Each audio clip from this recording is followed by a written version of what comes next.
জায়ফল কিভাবে ব্যবহার করলে চেহারা সুন্দর হয় এবং শ্বেতরোগ ভালো হয়।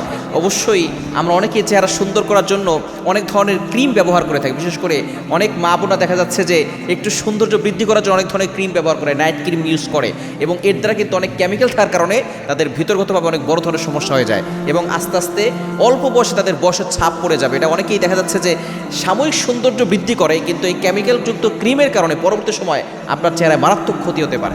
এজন্য আপনি প্রাকৃতিকভাবে চিকিৎসা নেবেন এবং আপনি ৫ ওয়াক্ত নামাজ পড়বেন, অজু করবেন, দেখবেন অটোমেটিক অজু করলে আপনার চেহারা সুন্দর হবে। নবী ইসলাম নিজে বলে দিয়েছেন, অজু করার দ্বারা গুনাহ ঝরে যায় এবং এই অজু করার দ্বারা চেহারার ভিতরে নূর আসে এবং কিয়ামতের ময়দানে এই অজু অজুর পানি যেখানে যেখানে লেগেছে সেখানে দেখা যাচ্ছে তাদের হাত মুখ চমকাতে থাকবে। নবী ইসলাম তাদেরকে এই চমকানো দেখে চিনতে পারবে। সুতরাং এই জায়ফল এটা এমন একটা ফল, এটার ভিতরে খুবই অনেক ভালো ভালো উপাদান রয়েছে, এই কিছু গুণাগুণ রয়েছে যেটার মাধ্যমে শ্বেতরোগ এটা কিন্তু আপনার ভালো হয়ে যাবে। কিভাবে ব্যবহার করবেন? এই জায়ফলটা আপনি ভালো করে শুকিয়ে এটাকে গুঁড়া করবেন। গুঁড়া করে আপনি যদি তেল দিয়ে তারপরে জয়ফল দিয়ে 1 চামচ তেল দিবেন, 1 চামচ জয়ফল দিবেন, এরপর আপনি ওইটা যেখানে শ্বেতরোগ আছে ওইখানে আপনি হালকা করে লাগিয়ে দিবেন। দেখবেন আপনার এই শ্বেতরোগটা ভালো হয়ে যাবে ইনশাআল্লাহ।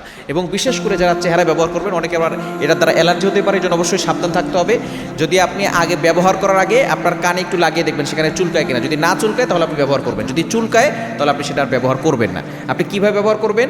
আপনি জায়ফলের গুঁড়া আর হচ্ছে মধু এটা অ্যাডজাস্ট করে আপনি এটা যেখানে যেখানে ব্রণের দাগ আছে এবং কালো দাগ আছে আপনার চেহারার ভিতরে আপনি এখানে লাগাবেন।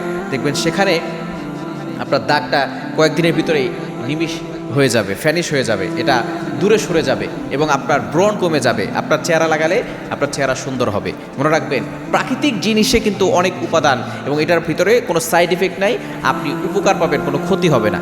এবং আল্লাহ তাআলা আমাদের জন্য যা কিছু দিয়েছেন এই দুনিয়াতে সব কিছুই আমাদের কল্যাণের জন্য দিয়েছেন, কোনো কিছু অনর্থক সৃষ্টি করেন। আল্লাহ তাআলা নিজে বলছেন সূরা আলে ইমরানের 191 নম্বর আয়াত, রব্বানা মা খালাকতা হাযা বাতিলা সুবহানাকা ফাকিনা আযাবান নার। আল্লাহ তাআলা কোনো কিছু অনর্থক সৃষ্টি করেন নাই। এজন্য অবশ্যই আপনি প্রাকৃতিক জিনিসের মাধ্যমে উপকার পাবেন এবং এটার দ্বারাই আপনি উপকৃত হতে পারেন এবং এটার দ্বারা উপকৃত হবেন।